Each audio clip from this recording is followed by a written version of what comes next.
Dobrodošli v novem videu in danes bomo govorili malo o shortanju, zato ker shortanje je bilo letos kar v bistvu tak hot topic, vsi te pametni so kao shortali, vsaj tako pravijo.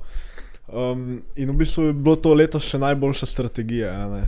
Shortanje je skoraj še najboljš performal, zdaj če niste investirali v neke oil stocks ali pa kaj podobnega, ste probably največ casha zaslužili še s shortanjem, tako da danes bomo govorili malo o shortanju, kako sploh deluje, kaj si jaz mislim o shortanju, a se to splača mogoče. Predtem pa rad dal shoutout najmemu Discordu, če rabite koga, da se z njimi pogovarjate o financah, je to ta pravi plac za vas. Se pravi, shortanje je v bistvu lih obratno, kot če vi kupite stock. Torej, če shortate, v bistvu vi betate, da bo stock price padel, ne.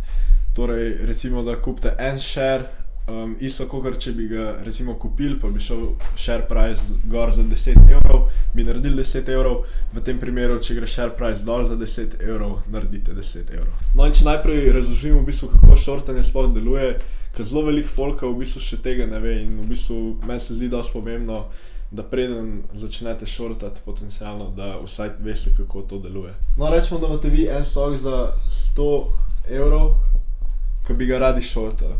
V bistvu, kar naredite vi, ko date na recimo exchange, pritisnete tam short button, v bistvu, kar se zgodi je, da vam vaš exchange vam posodi ta stock za...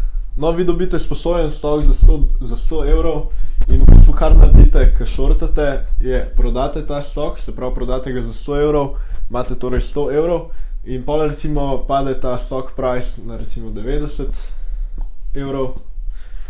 In vi se odločite, da boste takrat zaprli short, kupite spet ta stock za $90, prav vrnete ta stock exchange-u, ki vam ga je posodil, ampak vi niste za ta stock plačali 100 evrov zdaj, ampak ste plačali 90 evrov. In exchange-u niste dolžni 100 evrov, ampak ste mu dolžni en stock.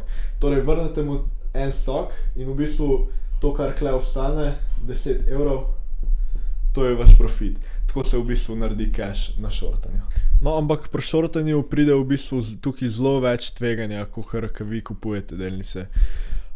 Že če samo pomislite, recimo, ko vi kupujete delnice, a ne, največji downside je, da izgubite ves svoj cash. Recimo upside je pa unlimited, stock gre lahko v neskončno, medtem ko na downsideu gre lahko samo do nič, a ne. Pri shortanju je pa tukaj lih obratno, se pravi, največji upside, kar ga lahko dobite, je, da doublate svoj money in to je samo v primeru, če gre stock price na nič. Downside je pa pri shortanju v bistvu neomejen, zato ker stock lahko, kakor sem prej rekel, lahko gre pač do neomejeno, a ne, in v tem primeru lahko v bistvu izgubite več casha, kakor se z njimi shorta, se pravi, lahko ste več kakor 100% v minusu, oziroma pri nekaterih exchange-ih se vam bo pač ustavil short že prej. Druga nevarnost pri shortanju je pa, da mi vemo, da stock market gre generally na dolgi rok, se pravi na gor, torej posledično grejo stocksi na dolgi rok na gor, kar je dosti logično, zato ker vse več casha je in pač tudi GDP se vsako leto večja in zato jaz v bistvu ne bi predlagal nobenemu od vas shortanja, sploh pa ne shortanje na long term.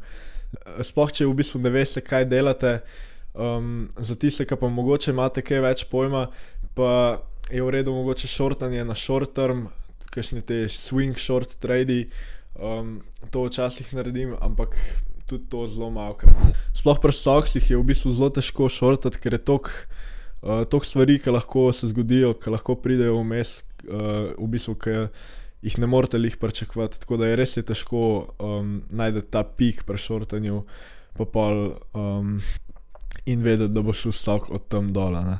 Tako da večina shortanja, ki ga jaz delam, je v bistvu chart-based, se pravi, da vidim na chartih nek potential short entry, to se mi zdi še v bistvu najbolj taka najbolj pameten način za shortanje in tudi tukaj zelo malokrat držim shortse dolg časa.